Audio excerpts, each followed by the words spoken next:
mbokk yi kon gulet seen émission Grand Jury ñu koy def ci wolof ndax mbiru coronavirus gi sénégalais yi xam nañ fi mu toll law gi mu law ci diir bu gàtt jóge woon ci benn cas ci ñaari fan ci weeru mars génn weesu ba tey ñi ngi ci yaar fukk ak yent nit yu yëf yi laal ñaar ñi wër nañ ñaar fukki ak ñaar ba léegi ñi ngi ci ay l'hôpital ci Sénégal Abdoulaye Diouf Sarr ñu ngi lay gërëm ci sa teewaay ci sunu émission Grand Jury bi nga xam ne kon tey ci kàllaama bu ñëpp mën a déggandoo ci li ëpp ci ñun lañ ko fas yéenee defee mën nga ñu dellusiwaatal ba xam li ngeen xayma démb ci tàkkusaan di yeneen ñett yu bees yi toftalu ci yi fi amoon ndax ba fii nuy wax ni am na lu ci yokk. Babacar maa ngi lay gërëm bu baax ci invitation bu am solo bi nga def tey di la gërëm et di wax ne tey émission bi le fait que nga def ko ci wolof lu am solo la ñu ngi leen ci remercier tam loolu wane na comprendre ngeen enjeu wu feebar bi fi mu toll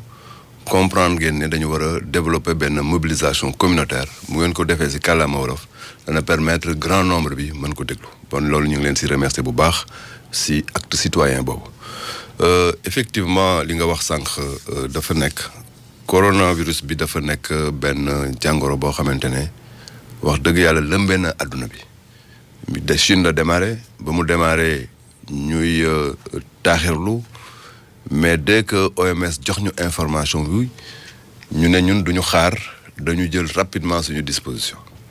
Sénégal commencé travailler effectivement ci benn plan boo xam plan bu am solo nañ ci dellu ci tout à l'heure bi ko OMS déclaré comme benn maladie boo xamante ne dafa soxal àdduna bi yëpp mooy urgence sanitaire internationale boobu nag àdduna bi yëpp jokk léegi mi ngi law ba yegg su suñu dëkk pour répondre question bi nga posé léegi actuellement si ni ñuy xayme mbiru épidémie mën nañu wax ne Sénégal am na ñaar fukki cas ak ñeent ba mu commencé ba léegi si biir ñaar fukki cas ak ñeent yooyu am na ñaar ñoo xamante ne génn nañ parce que faj nañ leen démb effectivement wax nañ ne ñett ñoo si dellu ko ba su démb bi parce que ñu ngi woon ci ñaar fukk ak benn ñett yi su dellu si démb mooy doomu ki xamante ne moom moo jógee Italie ñëw ba mbir mi propagé wu doomam bu am ñaari at bokk na si démb ak ñaari nit ñoo xamante ne kenn ki espagnol la kenn ki français la loolu mooy situation démb bi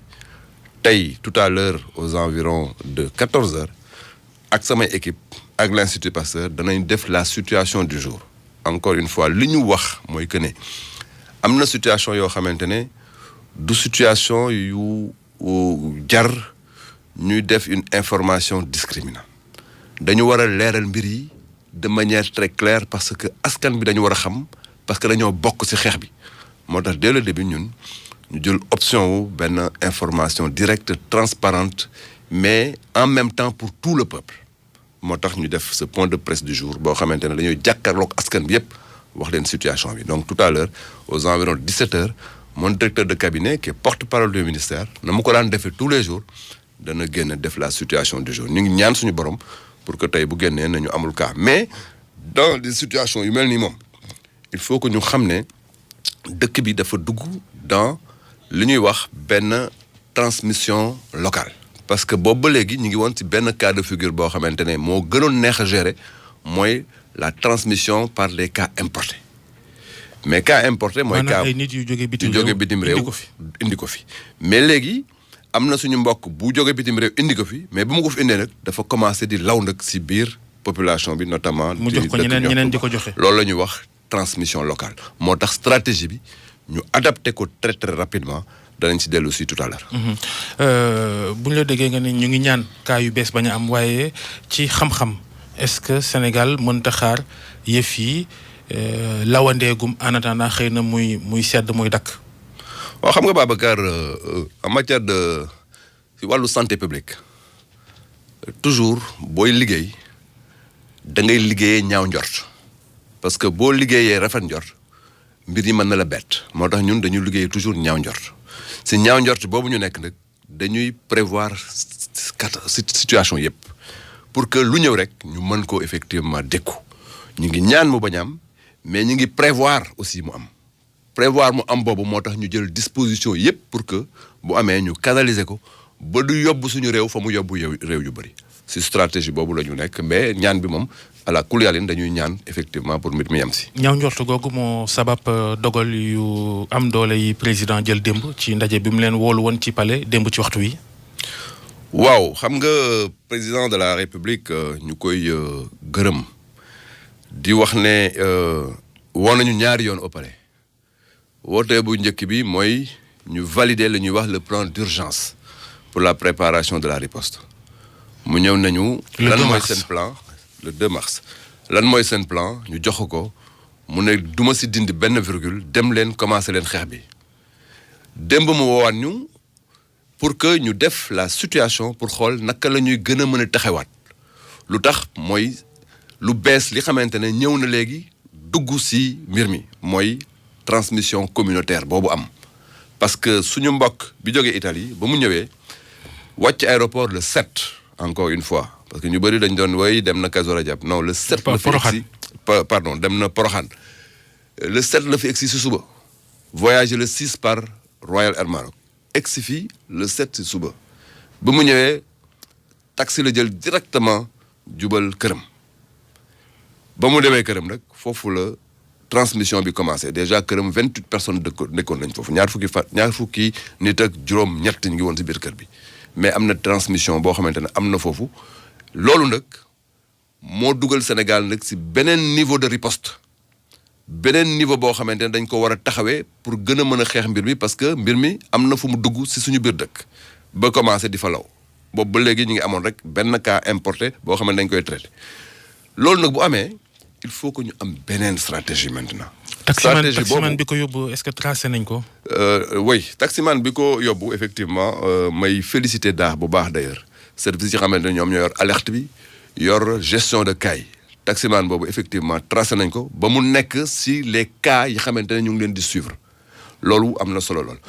li ma doon wax donc président bu mu ñu woowee danañu léegi il faut ñu am taxawaay boobu nag ñi ngi préparé taxawaay bi ba ñëw présenter ko benn rapport. ñi ngi tuddee comité national de gestion des épidémies comité boobu ay nitu ministère de la santé ñi ngi si directeur général de la santé moo ko jiite am na ñu jógee santé des armées am na ñu jógee ministère de l'intérieur am na ñu nekk ministère des transports aériens fu nekk rek la nit jógee bokk si comité boobu ñoom dëkk ñoom ñooy xayma mbir yi fan la toll proposer benn rapport ne nii la ñuy liggéey comité boobu ñoo def seen rapport bi ñu gisee situation bi changé ne mbir yi nag il faut que ñu fexe ba du law mi ngi lawee rek si biir ñi xamante ne jege nañ suñu mbokk moomu jóge Italie mais léegi dañuy fexe mu bañ a jóge si ñooñu mën a dem partout si dëkk bi parce que bés bu yeggee fépp si Sénégal rek bu boobaa day nekk situation boo xamante ne difficile ñu gérer ko ñoom ñu def seen rapport envoyé ko gouvernement bi présenté ko président de la République ne mesures yi buñ ko jëlul mbir mi dana tas si Sénégal te bu tasee Sénégal dootul neexatee donc loolu mooy woon donc ndaje bi démb président apprécier rapport bi ñu waxtaan si mu ne mesures yi danañ ko jël ñuy kontaan lool si adhésion wu Sénégalais yi par rapport à cette mesure parce que réew am na foo xamante ne ba fu tolloo ñëpp war a taxaw foofu la ñuy waxee nation ñu koy rafetlu bu baax parce que képp koo xamante ne rek dégg nga ko ak képp koo xamante ne mbir mi concerne la nga waroon donc organiser mbir rek ñu ngi rafetlu effectivement taxawaay ñun ni si adhésion boobu. pour jàppale ñu si combat bi. bi ñu biralee li président wax bi mu yëkkatee kàddoom rawatina ndajeem diine ndax diine dafa am solo lool ci sénégalais yi am na ci fànn yu bëri yu ñu nasoon ay gàmmoo ki ziara Tiwaawan fomm ziara bi mu waroon amal ci dimanche ji ñi nga xam ne ñooy laayee ni ci appel bi normalement am na déclaration bu ñuy xaar fii ak takkusaan waaye porte-parole bi démb ci RFM wax na ba noppi ne ak lu mënti am ñoom mënuñoo jël beneen dogal buy sut dogal bi njiitu réew mi jël ci tere ci juróom fanweeri fan weer ay dajaloo ki xumbute yu jëm ci wàllu woowu Daaka Médina Gounass bi ajandee gum nañ ko am na yeneen kilifa dina jël yeneen dogal bu Tuubaa nag lañ amagul xabaar boo ñu ci tanee nga wax ñu Kazu Rajab gi parce que ba léegi dégguñu déclaration officielle ci ba xam des ko fomm mbaa tuxal mbaa leneen. non xam nga Babacar li may rafetlu mooy que Sénégal bés bu taxawee rek situation yu mel ni taxaw dañuy wane seen bopp wane seen bopp comme benn nation soudée donc ñu ngi rafetlu effectivement information yi nga joxe par rapport ak ñi xamante ne jël nañu donc mesure d'adhésion yooyu loolu effectivement donc nekk na lu ñuy encourager parce que comité bi xamante ne ñoom ñoo yore xeex bi dañoo ñëw laaj Sénégal ay munitions ñu ngi woon ci xeex bi yor seeni arme di xeex am beneen taxawaay bu adversaire bi taxawee adversaire bi virus bi la beneen taxawaay bi mu taxawee moo tax ñu ñëw laaj yeneen munitions pour gën ko gën a mën a xeex munitions yooyu nag jox nañ ñu ko mooy ñu ne bépp rassemblement boo xamante ne rek war na mën a am ci réew mi nañ ko bàyyi parce que rassemblement ñëpp fay ñëw ku nekk rek da ngay jógee sa dëkk ñëw boo ñëwee bu fekkente ne dara daal na fa tam booy dem dëkk ba nga nekk da nga ko fay yóbbaale bu ko defee Sénégal am ay foyers yu bëri loolu vraiment rafetlu nañ ko comité bi nee nañ am nañ léegi ay munitions yu bees munitions yooyu danañ ko jéem a xeexee jàngoro ji information yi nga wax nag ñun amaguñu ko pour mën ko donc apprécier mais ñu ngi yaakaar rek ne effectivement donc xeex bi jox nañ ñu ay munitions yu bees te munitions yooyu danañu mën a permettre ñu donc xeex jàngoro ji ni mu gënee ba du law ci dëkk bi. Touba googu nga xam ni normalement lépp fukki nit jamono ji ña nga ca centre de santé Daaru Marnaan ñu leen fay topp ndax jàngoro ji mi ngi ci seen biir yaram am na ñu jàpp ni xëy na ministère bi waxul dëgg lim bi est-ce que niñ ko fay tuddee ak ni mu fa jékki-jékki rek law fa weesuut loolu am na ñu daan téeméer am ñu ñaar téeméeri nit am nañu ñetti téeméeri nit sax boo sàggantul yëf yi dal na leen fa est-ce que am ngay xibaar yu leer ci jàngoro ji na mu toll ca Touba fii nu toll. jërëjëf Babacar si question bi am solo mais avant ma koy tontu dama bëgg a leeral ñetti concept yoo xamante ne buñ ko leeralul rek ci bopp sénégalais yi mën naa am bés bu jot rek day am effectivement jaxasoo ci information bi contact concept bu njëkk bi mooy lan mooy contact loolu il faut sénégalais xam lan mooy contact bu ñu xamee contact ba pare il faut ñu xam lan mooy suspect cas suspect bu ñu xamee cas suspect ba pare il faut ñu xam lan mooy cas confirmé waxtaan bi yëpp jaxasoo bi mi ngi nekk ci ñàkk leeral ñetti baat yooyu contact mooy lan cas suspect mooy lan cas confirmé mooy lan contact mooy koo xamante ne bi nit bi amee jàngoro ji ba pare toog nag yow walla waxtaan nag yow walla bokk nag yow benn bërëb walla romb na la loolu mooy contact ñoo xamante ne bu leen waaj a jegeñee il faut ñu commencer leen seetlu ba xam ndax wàll na leen am déet loolu mooy contact bon contact du ku feebar dafa nekk nag daje nga ku feebar walla jege nga ko de telle sorte que bu ñu xamee ne mës nga ko jege rek il faut ñu commencer la seetlu boobu dana am fukki fan ak ñeent yoo xamante dañuy xool ndax yow mbaa li la waaj a romb walla mu jege la bàyyiwul ak jàngoro bi cas suspect nag mooy lan mooy koo xamante ne bi mu nekkee contact ba pare diir buñ koy seetlu mooy fukki fan ak ñeent yi dem nañ ba mu yàgg rek gis ne yaram baa ngi tàng walla mu ngi développer ay signes kooku day nekk un contact mais dafa suspect léegi loolu tam jar na leeral cas confirmé nag mooy suspect boobu bu ñu gisee ne suspect na rek dañuy dem defal ko prélèvement dem yóbbu ko Institut Pasteur di xaar nag Institut Pasteur wax ñu ne ndax positif na walla négatif na bu ne ñu positif na kooku nag nekk un cas confirmé bu ne négatif na ñu génne ko dootul suspect dootul contact dootul dara ñetti yooyu bu ñu ko leeralee rek répondre ci kaawu Touba bi yomb bi le 7 suñu mbokk boobu jógee fële Italie jël taxi wàcc Touba chauffeur de taxi boobu contact la dañ koy boole ci contact yi muy benn ba mu duggee këram 28 personnes ya fa nekk ba ñu seetloo ne feebar na ña mu dëggal sa kër ga dañ leen di dugal ci contact yi ba mu demee ci poste de santé bi ne dafa feebar ba ñu commencé di ko seet bi ñu sentir ne feebar la ñàkk a seet foofu ci poste de santé bi ak ña mu waxal dañuy considérer ne ñooñu tam ay contact lañ contact yooyu yëpp ba ñu leen xaymee mi ngi tollu woon ci 71 mooy juróom-ñaar fukk ak benn 71 yooyu nag suñu cër mooy ñu leen di suivre si 14 jours ñooñu ay contact lañ si biir contact yooyu saa yu si kenn wanee dara rek mu nekk un suspect ñu dem analyser la bon dëgg loolu lu jar a leeral la li si changé nag mooy si biir contact yooyu am na si benn doomam boo xamante ne élève la dafay jotoon yegg seen classe moom bon nag waa classe ba tam dañ leen di jël boole leen doomam ju bokkul ak parental bi yëf yi bu bokkul ak parental bi koo xamante ne bokkul ak parental bi parce que fii ak bi ñu commencé opération beeg léegi mën nañu wax ne ñaari jabaram jàpp nañ kii nañ leen ay confirmé lañ ñetti doomam ak parental bi muy ñeenti doomam ñu nga fa ak ñaari jabaram ak moom bon si doom yooyu am na si koo xamante ne jotoon na yegg vérifié nañ ba xam ne jotoon na dem si période boobu seen école donc waa classe ba tam dañ leen di considérer comme ay contact de suivre classe ba juróom fukki nit newoon nañ fa à peu près bon mën nañ wax ne loolu mooy li xamante ne moom la ñuy suivre léegi si biir Touba suivi boobu dafa méngoog suivi bi ñu defoon si passager wu premier avion bi. nu ngeen koy defee bu ngeen jëlee misaalu classe bi xale bi doon jàngee ba jot faa dem te fekk jàngoro ji mi ngi ci yaramam juróom fukk ak tegal yi nekkoon ci classe ba muy élèves yi ak jàngalekat ba nu ngeen leen di suivre. xam nga système de santé dafa am toujours benn organisation wax naa la sànq comité national de gestion des épidémies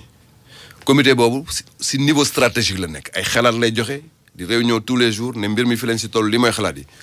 moo am dispositif boo xamante ne mooy dispositif opérationnel de combat ñoom ñooy wàcc ci terrain bi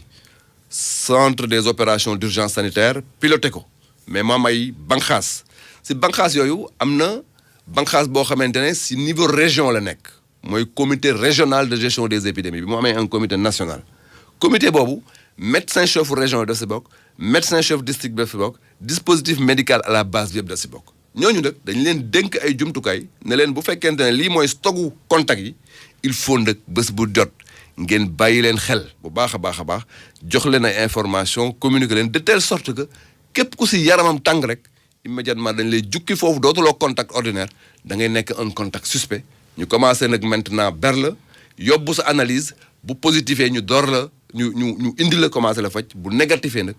ñu jël la bàyyi la parce que dootuloo suspect loolu mooy procédure bi donc vraiment organisation bi nekk na organisation bu am solo xam nga laaj nga ma tout à l'heure benn question boo xamante ne question bu am solo la wax nga ma est-ce que taximan bi yóbbu waa ji jëlee ko aéroport yóbbu ko Touba jël gis ngeen ko mais dañoo am ay techniques yu efficaces de telle sorte que taximan boobu dès que ñu xam ne waa ji feebar na rek le lendemain moom la ñu jëkk am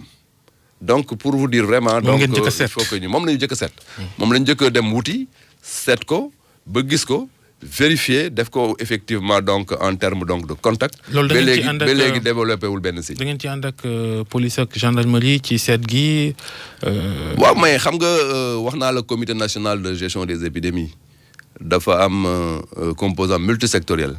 bu ma génnee fii sa bureau damay présider benn réunion à midi réunion boo xam ne dirait 1 heure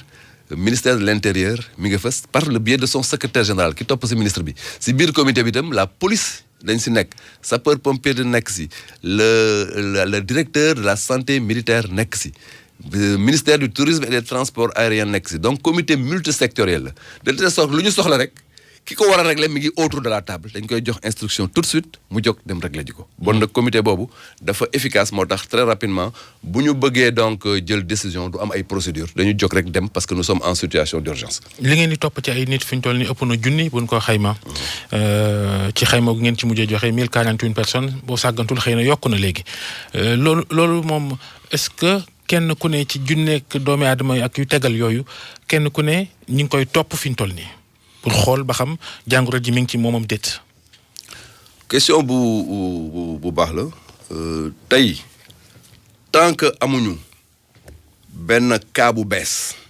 cas boo xamante ne njoxtu nañ ne am na ñeneen ñu mu gis stocku contact yi du yokku loolu tam dafa baax ñu leeral ko tant que amuñu cas bu bees boo xamante ne génn na ñi xamante ne ñoom la ñu mettroon ci benn place ñu xaar. cas bu bees boo xamante ne mën nañu wax ne am na ñeneen ñu mu jokkal contact yi du yokk loolu mooy premier niveau d'information beneen bi mooy contact yi premier avion bi ñu xamante ne ñoom ñoo ñëwoon ak tubaab bi fi jëkk a installé le cas au Sénégal ñooñu génn nañ léegi si suivi parce que passé nañ seen 14 jours yu ñu suivre ñooñu bu fekkente ne développé wuñu feebar bi ba léegi dootuñ ko développé parce que suivre tuñ leen. xibaar bi jóge woon États-Unis di ne période d'incubation maanaam fukki fan ak ñeent yi ñu jàpp ni nit ci la war a toog ba xam am na jàngoro jëm déet xibaar ba woon États-Unis ne weesu na fukki fan ak ñeent léegi 37 jàpp 40 jours ñeent fukki fan la ñu war a toog xaar ba xam jàngoro ji mi ngi ci doomu aadama am déet est-ce que xibaar boobu jot ngeen ko ak da ngeen koy dëggalam wala da ngeen koy weddi. waa xibaar boobu jot nañ ko ni ko àdduna bépp jotee am na ñu wax ñaar fukki fan ak lu teg am na ñu wax fanweeri fan mais toujours si wàllu science yaakaar ngeen ne dégg ngeen réponse su professeur Seydi démb wàllu science dafa am effectivement loo xamante ne moom la ñuy valider scientifiquement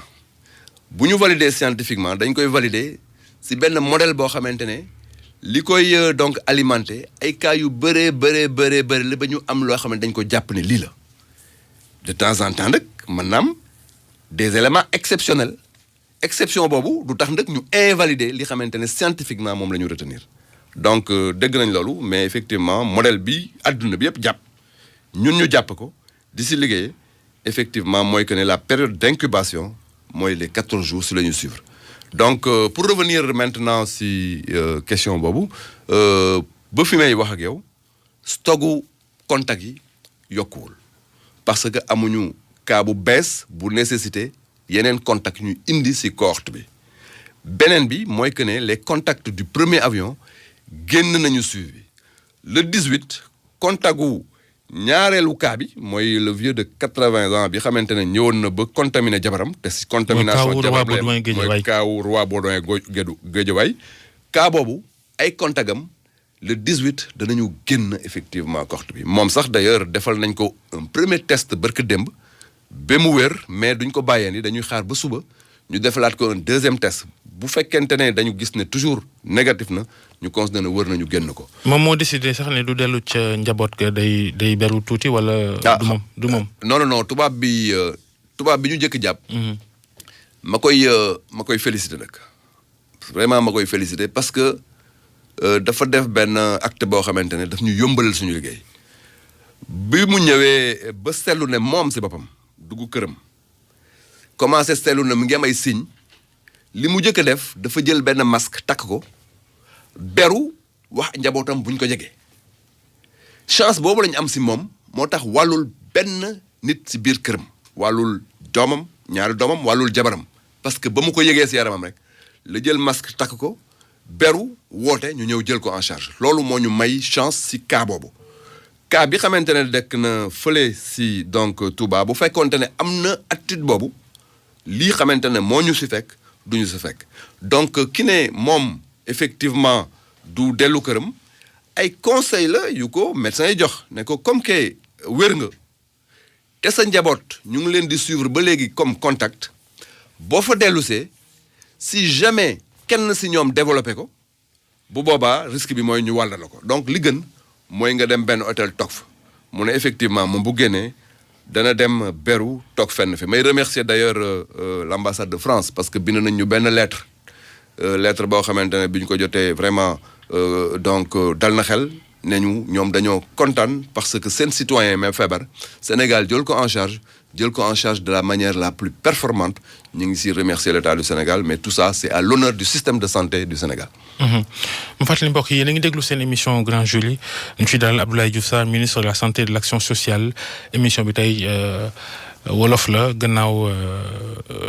coronavirus bi yitte gu am solo la ci réew mi fii nu toll. li nga xam ne nag mooy seetlu gi tam Abdoulaye Diouf Sarr mooy jàngoro ji avion yee ko fi indi ci waxin mooy ay nit yu jóge bitim réew rawatina ñoo ko fi indi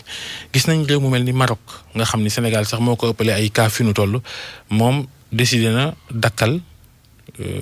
ay ñëwuk avion ca Maroc yu jógee ay Italie ki France xam naa Chine itam est-ce que Sénégal mi nga xam ni moo ëppale foofu Maroc ay cas xalaat na loolu wala tollaguñ fa. waaw Babacar question boobu ñu koy posé wu bëri na lool li ma si tontu mooy Sénégal dëkk la boo xamante ne dafa am ay stratégie bi xamante ne moom le comité national de gestion des épidémies di jàpp stratégie boobu le Sénégal di appliquer. Sénégal du appliquer stratégie bu Maroc bu doon appliquer stratégie bu Maroc étudiants yi nekk fële xamante ne mooy Chine ba ñu ne dañ leen di indi bon dañuy xool ndax dëkk yeneen yi indi nañ ñu indi suñu yos te histoire wane na ne tey que ne loolu bu ñu ko defoon def erreur parce que am na dëkk yoo xamante dañoo indi seen étudiant te am na xayma yu bëri yu yaakaar ne transport boobu xamante ne indi nañ ñu nekk ci foyer yi am na lu mu indi ci dëkk bopp. bon nag ñun tey ñu jël position responsable ci suñu xalaatu bopp ak suñu stratégie bopp ba tey étudiants yooyu ñu bàyyi leen foofu déggoo ci kenn ñu ne am na feebar bi ñu leen di suivre au plan psychosocial ba tey ñu ngi reprendre seeni cours en ligne. Maroc dafa jël position boo xamante ne selon la stratégie marocaine ñu jël suñu position selon notre stratégie suñu position mooy lan mooy que ne am na pays yoo xamante ne dafa am benn foyer bu mag bu fa nekk pays yooyu ñoom dañoo déclarer ne ñoom ils sont en confinement kenn dootu fa génn donc foofu amul risque par rapport au transport parce que de toute façon kenn dootul génn ci pays yooyu ma jël le cas de l'Italie par exemple beneen bi mu am yeneen dëkk yoo xamante ne ñoom peut-être feebar ba nga fa mais defuñu seen bopp en confinement moom ay avion yu fay jógee di ñëw Sénégal comme ay avion yu jógee Sénégal di ñëw foofu Babacar ma jox la rek benn exemple ñun dañoo soxla lu ñuy wax ay équipement de protection individuelle suñu stratégie am nañ si mais dañuy prévoir que ne toujours dañuy réapprovisionner wu dañuy soxla ay médicaments yoo xamante ne tous les jours dañuy réapprovisionner wu suñu stratégie bu ñu xëyee benn bés ne avion bu mu génnati réew mi bu mu fi dugguti mais bu boobaa bu ñu soxlee médicaments yi ñuy faj te ñu siy recevoir ay conteneurs par semaine mais naka la ñu def dañ naan bon arrêté nañ effectivement transport bi mais nañu ñëw juste pour suñu médicament benn dëkk du ko d'accord bon dëkk ñun dañoo nekk. am na yeneen pexe dañoo nekk li ñuy wax cargo am na. dañu nekk mais bu fekkente ne da ngay jël stratégie boobu bul soupçonner yow ban riposte le pays bi nekk sa kanam di def par rapport à ton pays parce que Sénégal du pays boo xamante ne lu ko neex def te moom effectivement du subir dara. dañoo am benn règlement sanitaire international am aussi l'organisation mondiale de la santé. xanaa kon monsieur le ministre Maroc moo ñu ëpp fulla. non du question fulla du question fulla question disposition la rek par rapport ak suñuy stratégie ñun stratégie bi xamante ne ñun moom la ñu jël benn réew du ñu ko dicté li ñu koy dicté mooy comité national de gestion bi ñu def fu ñu toll rek dañuy wax ne lii toll nañ fa. la preuve décision yi ñu jël démb. depuis ay fan yu bëri ay semaines am na ñu ko doon préconiser mais tollaguñ fa woon parce que importation de cas rek la ñu amoon mais bi ñu commencé am transmission communautaire commission boobu dañu daje très rapidement def seen rapport ñu déposer ko devant le bureau du gouvernement ñu jox ko kilifa gi mu valider ko loolu day wane ne ñun. lépp lu ñu def rek dafa laaj ñu analyser contexte bi ay borom xam-xam yoo xamante ne gestion épidémie rek la ñu xam moom la ñu jàng ñoom ñoo ñuy guider ci stratégie boobu te maa ngi wax encore une fois comité boobu ñëpp ci bokk secteur yi lépp ñoo ci bokk. bon nag maa ngi invité à ce que ñu dal xam ne li ñuy def dañ ko def effectivement sur des bases scientifiques ñu dal parce que dal bi dafa bokk ci combat bi. loolu vraiment c'est un appel bu may lancer c'est un message bu may lancer non seulement à nos partenaires ñi xamante ne ñoo nekk secteur yëpp mais particulièrement à nos partenaires de la presse dafa am loo xamante ne dafa bokk ci munitions yi xamante ne réew mi daf ñu ko war a jox pour que combat boobu ñu mën ko gagner te loolu vraiment dalal population yi ci la bokk te boobu ba léegi ñun ñu ngi jouer la transparence yéen itam yéen ñu jàppale ci liggéey boobu ñu ngi leen ci remercier bu baax. waaye yaa ngi wax munition yaa ngi wax jumtukaay yi ñuy wax épi di. fajkat yi waaw fajkat yi ñu war a jëfandikoo muy masque mbaa blouson bu ñuy sol ngir aar seen bopp ak yooyu am na tuuti njàqare wala ñàkk a leer ci ba xam fi ñu toll doy naam doyul ci Sénégal gépp ñu mën fa yóbbu ci bërëbu fajukaay yépp ay matériel yuy tax fajkat yi mën koo jëfandikoo aar seen bopp faj ay cas bu fekkee am nañu ko. waaw xam nga xeex épidémie dafa am ay jumtukaay yu mu laaj am na jumtukaay yoo xamante ne personnel de santé yi ñoom ñoo koy utiliser di ko yore am na jumtukaay boo xamante ne communication la mooy service national d'éducation pour la santé ñoom ñoo koy jox comme information population yi am na jumtukaay yoo xamante ne ñi nekk ci frontière bi ñooy taxaw foofu pour aar mooy caméra thermique yi ngeen gis ak thermoflash yi am na jumtukaay yoo xamante ne ñun ñoo ko yore au plan stratégique donc ku nekk ci jumtukaay opérationnel yi nekk ci espace de soins yi jumtukaay yooyu dafa am solo lool équipement de protection individuelle yooyu ngay wax xamante ne moom le personnel de santé yi di sol bu ñuy dem ci koo xamante dafa suspect wala koo xamante ne dafa confirmé loolu daf ci am solo lool parce que moom moo leen di protéger ñoom en tant que personnel de santé parce que bu ñu demee ci réew ba personnel de santé bi ñoom ci seen bopp nekk effectivement en danger rek dootul wóor parce que bu kaa amee kenn du la faj bon nag équipement yooyu dafa am solo lool équipement yooyu effectivement li ñuy wax centre des opérations d'urgence sanitaire daf ci am benn stock ci plan d'urgence bi xamante ne présenté nañ ko évalué woon noonu stock bi yëpp bi fa nekk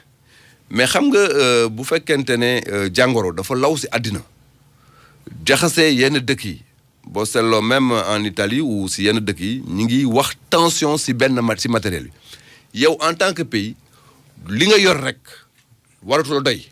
da nga war a prévoir kaaw catastrophe même bu amul da nga ko war a prévoir nga jël say dispositions yoo xamante ne da nga ne lii kat naa ko jënd au cas où mooy comme rek ñu ne bon benn pénurie naam mais wóorul boo moytul fekk ay fan ndox ñàkk nga gis jigéen ñëpp dem te jël seeni bu dee sama dëkk ba la Yoff jël seeni matukaay wut ndox denc ko parce que dégg nañ rek ci ay kii ne ndox mën na ñàkk exactement noonu la demee actuellement am nañ un stock bi xamante ne moom la ñuy liggéeyee parce que malade bu nekk rek di nga laaj ci sa traitement 40 EPI stock boobu ñu ngi koy liggéeyee mais l'Organisation mondiale de la santé jàppale le COUS lancé nañ effectivement donc une très bonne commande pour réapprovisionner wu au cas où. bon donc ñu ngi ci plan de contingence boobu li ci particulier te plan de contingence boobu vraiment yaakaar matériel boobu li ci particulier mooy am na ci yoo xam ni li Sénégalais di wax AGT la maanaam benn yoon nga koy jëfandikoo dootoo ko solaat dootoo ko jëfandikoo waat est-ce que loolu du gën a jafeel stock beeg jëfandikoo gi. oui moo tax ma wax la sànq xam nga dama ne la benn malade bu nekk 40 EPI la laaj pour que ñu traité la loolu mooy que ne buñ jëlee benn EPI ba pare loolu duñ ko utiliser bon nag stock boobu yëpp ci prévision yi dañ ko calculer moo tax ñu ne am na 4000 EPI yoo xamante ne moo nekk en stock mais nañu prévoir effectivement ci suñu stratégie de contingence pour réapprovisionner wu très rapidement au cas où ñu dugg ci beneen phase de la maladie bon dëkk loolu vraiment donc lu ñu noté la du sax EPI yi rek même les kits de prélèvement parce que tey Institut Pasteur moom mooy gérer lépp luy donc test yooyu dafa laaj effectivement ay kits de prélèvement donc jëmtukaay yoo xamante ne moom la ñuy prélever li xamante ne moom la ñuy analyser pour xool nit ki am na ko am leen même kit yooyu dañ koy soxla Institut Pasteur leeral nañu ne ñoom jël nañ Chine may ci Italie lu bari. exactement ñuy remercier aussi donc la coopération chinoise parce que effectivement ci sens boobu tam ñu ngi jàppale réew yëpp yi xamante ne may nañ leen ci yéen itam ñun tam effectivement am nañu donc benn stock boo xamante ne stock bu am solo la en EPI mais aussi donc en kit boo xamante ne donc coopération chinoise ñu jàppale na ci état du Sénégal. ba fii ba président njëkkee wootee ndaje le 2 mars xaalis bi mu waxoon ni teg na ko ci table jamono jooju mooy 1 milliard 400 millions ak lu tegal as tuut ba fii tey di dimanche 15 mars lu yees tuuti ñaari semaine ñaata la gouvernement Sénégal def ci xaalis ci xeex coronavirus. waaw xeex bi coronavirus mën nañu wax ne ñuy remercier président parce que bi ñu ko déposé le plan d'urgence de préparation boobu def nañu gouvernement du Sénégal jël na lépp ñu dawal génn lendemain ñu am le premier cas bi xamante ne mooy le cas confirmé ñu demaat sa ëllëg sa am le deuxième cas ba ñeent cas ñu ne léegi plan d'urgence de préparation bi il faut ñu dem si lu ñuy wax plan de contingence ñu commencé liggéey pour vraiment yokk jumtukaay yi may remercier les partenaires techniques et financiers parce que daje nañu ak ñoom ñëpp ku nekk wax sa yéene pour contribuer effectivement à la riposte 1 milliard 400 boobu ñu ngi def l'ensemble des comment dirais-je encore des engagements l'ensemble des commandes Institut Pasteur def na ay commandes am yëpp le COUS dans le cadre des équipements mi ngi def ay commandam le service des maladies infectieuses permettre ñu très rapidement ñu yokk la capacité parce qu'on était sur une quinzaine de lits léegi boo demee extension bi on peut aller à 36 lits ñu ngi def effectivement mise en œuvre bi la comptabilité elle-même de ce montant-là mënuma tey vraiment lors de cette émission bu fekkoonte ne prévoir na donc cette question-là dans le souci de la transparence bi xamante ne ñun moom la ñu gëm te moom la ñu doxee jusqu'à la fin dama lay indil état bi yëpp ne la voilà la mise en œuvre financière mais ñu ngi si ñoom ñëpp ñu ngi def seeni commande te li ñu bëgg mooy véritablement dara bañ a soxe parce que situation d'urgence bu ñu si nekkee daal moo urgence bu ñuy souligner en rouge. waaw États-Unis Donald Trump 50 milliards de dollars la génnee xeex jàngoroy coronavirus est-ce que milliards ak 400 millions CFA googu président waxoon naam yoroo chiffre yi fi ñu toll nii weesu noonu ko wala. Babacar dañ koy weesu xam nga lu tax dañ koy weesu tontu bi nekk na tout à l'heure si li ma la njëkk a wax dañoo déposer un plan d'urgence de préparation jusqu'au mois de juillet mais bu fekkente ne dafa am donne bu bees dañuy dugg si plan d'accélération boo xamante ne c'est un plan de contingence bu laaj beneen effort en termes de prévention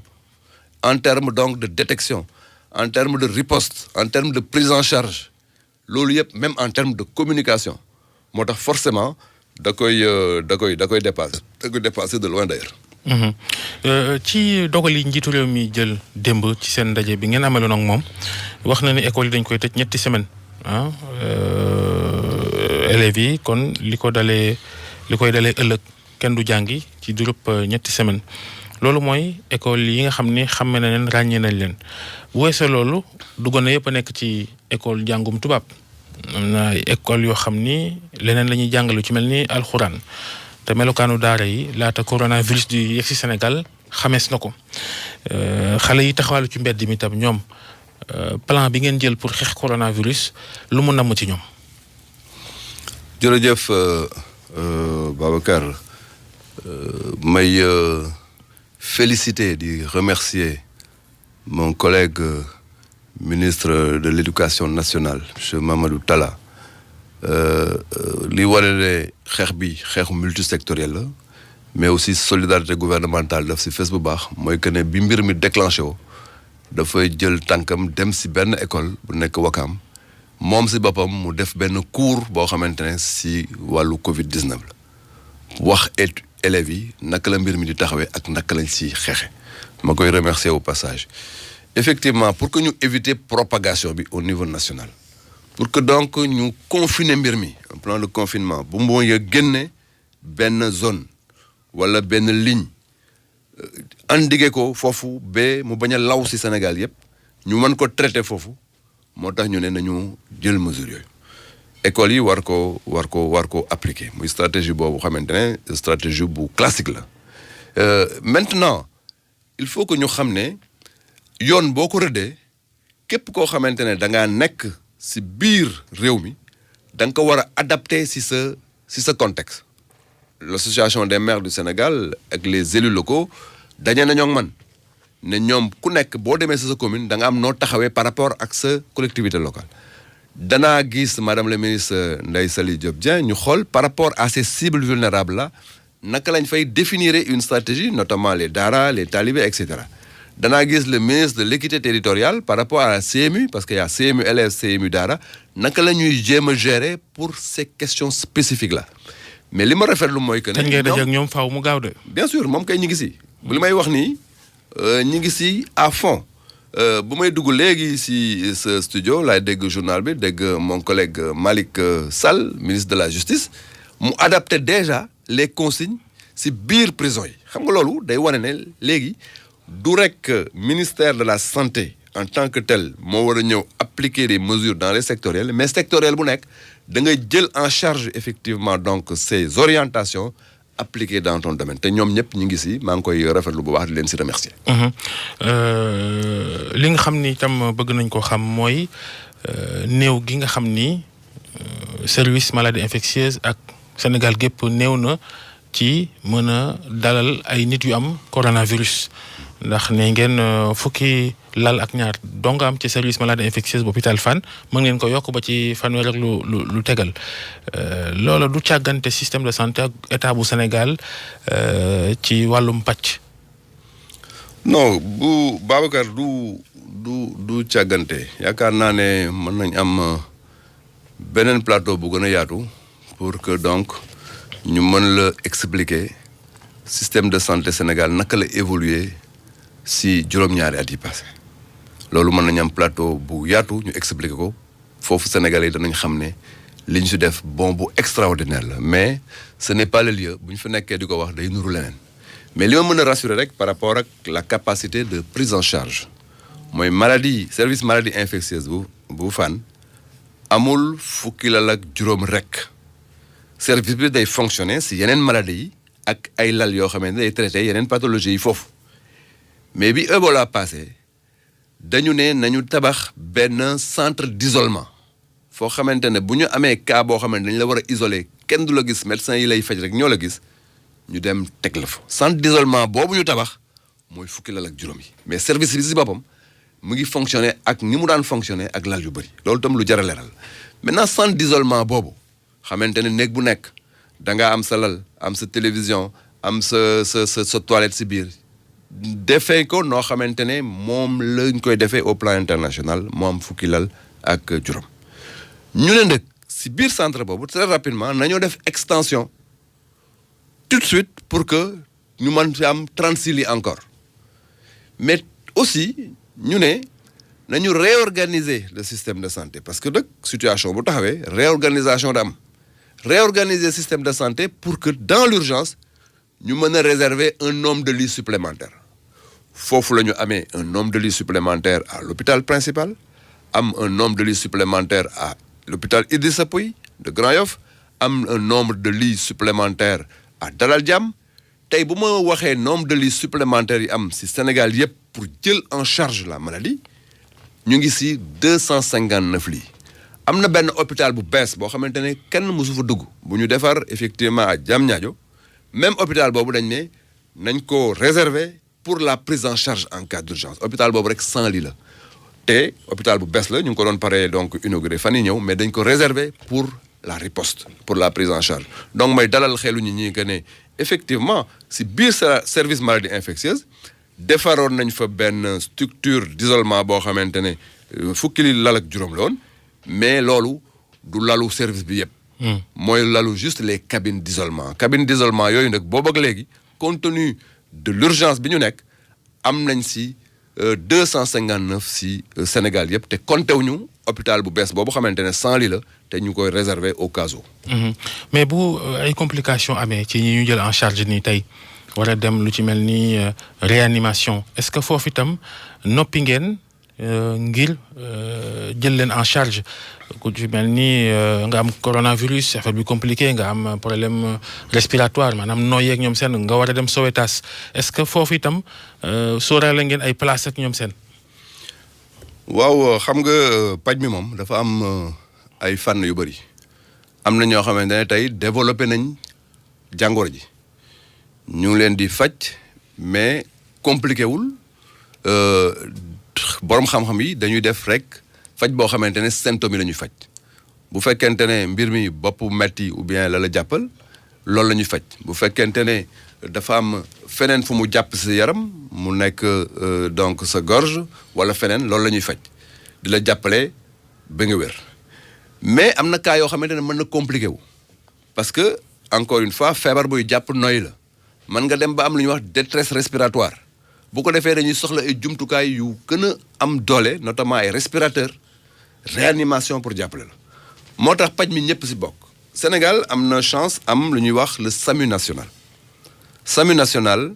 ñoom ñooy gérer urgence ci dëkk bi te SAMU national dafa am ay jumtukaay yoo xamante ne ay respirateurs daf ci bokk parce que très souvent bu ñuy gérer ji ay cas d'urgence ñoom dañu nekk dans des positions de réanimation ak utiliser su ay respirateurs loolu yëpp dañ ko mettre ci disposition wu lutte bi terewul ci plan de contingence boobu ma la wax jumtukaay yooyu dañ koy gën a yokk parce que encore une fois li ñuy liggéeyee toujours ci situation bu mel ni dañuy liggéey dans l'hypothèse pessimiste dañ naan mbir mi du ñu demee rafet njort rek dañuy demee ñaaw njort au cas où moo tax en plus du fait que SAMU national mettre nañ ko à la disposition de la lutte dañu jël aussi que ne nañu renforcer bu baax tout ce qui est matériel de respiration de réanimation ak ay respirateurs yu mel noonu. au cas où ñu confronté wu à des cas graves yoo xamante ne day am détresse respiratoire par exemple. gis nañ ci àddina ay kilifa yu yor réew ay ministre ki président ki premier ministre yu jàngoro ji laal yow Abdoulaye Diouf Sarr est-ce que def nga test coronavirus ci sa yaram. waaw man maa ngi yaakaar ne sama gars yi bu ñu seetloo ne sama yaram tàng nañu may monsieur le ministre fi mu nekk rek sa yaram tàng nañu dem ñu xool mais. defagoo test ñu ngi non test kenn du ko def. te amuloo jàngoro bi kenn du ko def te seetloo ñu dara si yow. moo tax ma. yëgoo ko dara sa yaram am na sama benn xaritu ministre pour ne pas le nommer ba mu tukkee ba ñëw ñu leen mais yéen il faut que ñu xool leen pendant 14 jours bu leen bouger 14 jours ñu xool ndax dinañ mais moom dafa yeewu le lendemain très tôt suba teel ne ma il faut ma def test ma ne ko mais test bi jaru ko ndeketewoo jéggi na ma fi. ba dem seeti ku ko defal test ba ne ko yow monsieur le ministre vraiment da nga doon perdre sa temps rek mais jaru ko xaaral rek ba ñu seetlu ne am nga donc dara moo tax vraiment ñu ngi wax ñiy liggéey ak ñun ñëpp ñu seetlu ñu bu baax parce que ay sénégalais lañ comme ñëpp jàngoro ji xàmmewul ministre xàmmewul donc jigéen xàmmewul góor xàmmewul parti politique xàmmewul nationalité jàngoro joo xamante ne ñëpp la mën a dal. Macky Sall tam moom deful test. bu ma donc comme ça comme moom ngi dalal ay réunion ca palais ba. xam naa ne moom changé na nuyoo bi si réew mi. léegi moom yaakaar naa ne conc la ñu nuyoo wala bañ a nuyoo. am nañu ne Abdoulaye Diouf Sarr attanul xeex jàngoro yi coronavirus ku ci mel ni Aïda Mbodj ancienne ministre toog na fii nga toog ne dañ la war a teggi ndax attanoo bagage yi. xam nga Babacar man am na yoo xamante ne du ma si tontu sa maam daf na ma ne kuy daw doo gestu loolu dafa am solo loolu kuy daw doo gestu mais peut-être que moom mi ngi wax ak ministre de la gouvernance locale lay waxal ba léegi mais nootoo moom ministre de la gouvernance locale je suis ministre de la santé et de l'action sociale maa ngi donc jël en charge ak responsabilité li ma Sénégal dénk sa réew bu la dénkee dara waruloo donc ñu lay distraire sur autre chose. personnel de santé bi nag ni ñu mobiliser woon ni nelawatuñu yendalatuñu ñoom est-ce que am na yeneen pexe yoo xam ni itam xalaat ngeen ko jëmale ci ñoom wàllu motivation ñoom seen ak aar leen njëkk.